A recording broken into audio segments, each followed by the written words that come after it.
If there's anything that stands out to teachers about teaching, it's the diversity of their student body.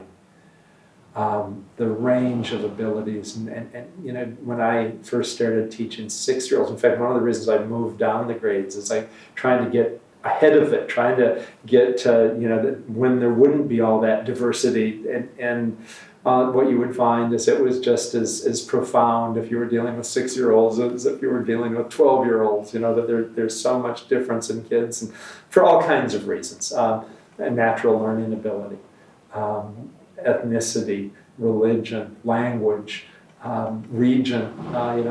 Heck, you get a youngster in your class or a group of youngsters in your class who are military kids, for example, and all of a sudden you find kids who've lived all over the world and lived, all kinds of places and know things that a lot of times the teachers don't know. This diversity, if anything, in my lifetime has increased.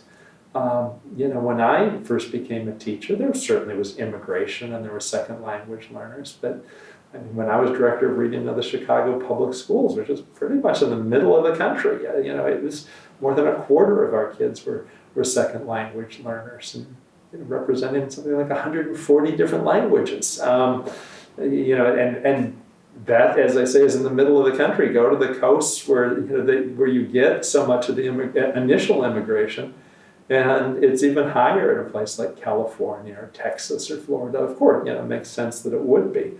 And so you've got this huge set of language differences and this huge set of cultural differences, and that teachers have to learn to deal with, and not to overcome as much as to learn to orchestrate and to use. I think the diversity that concerns most teachers isn't all those background reasons why one kid might be different than another.